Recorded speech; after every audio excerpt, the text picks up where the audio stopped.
Right now we are off and we are looking for Shotru.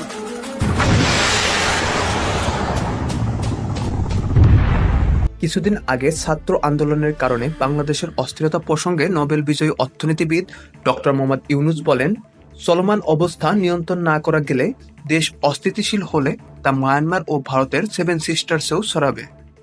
এই বক্তব্যের পরেই হঠাৎ করে সামাজিক যোগাযোগ মাধ্যমে লুৎফুজ্জামান বাবরকে নিয়ে আলোচনা শুরু হয়। চলুন তার সম্পর্কে কিছু জানার চেষ্টা করি। সাবেক স্বরাষ্ট্র প্রতিমন্ত্রী লুৎফুজ্জামান বাবর একসময় দুর্দান্ত প্রতাপশালী স্বরাষ্ট্র প্রতিমন্ত্রী ছিলেন। লুৎফুজ্জামান বাবর 15 বছর ধরে কারাগারে বন্দী আছেন। কথাই আছে, বাপেরও নাকি বাপ থাকে।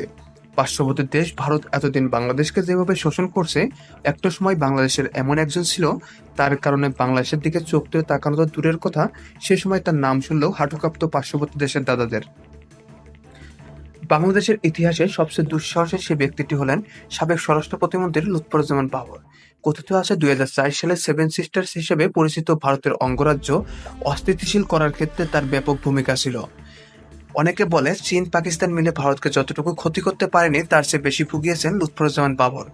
তার বিরুদ্ধে সবচেয়ে আলোচিত ঘটনা হলো 2004 সালে সেই 10টা অস্ত্র পাচারের ঘটনা। সেই সময় যদি এই অস্ত্রগুলো ভারতে প্রবেশ করতো তাহলে পরিস্থিতি কেমন হতো তা ভাবতে গা শিউরে ওঠে।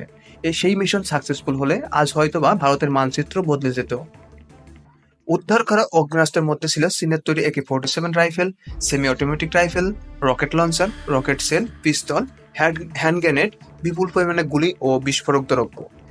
এই অস্ত্র যখন গণনা করা হয় তখন দেখা যায় 1790টি বিভিন্ন ধরনের অস্ত্র, 11.5 লাখ গুলি, 6,500 ম্যাগাজিন, 27,000 গ্রেনেড এবং 150টি রকেট লঞ্চার, যার আনুমানিক মূল্য ছিল 27,000 কোটি টাকা।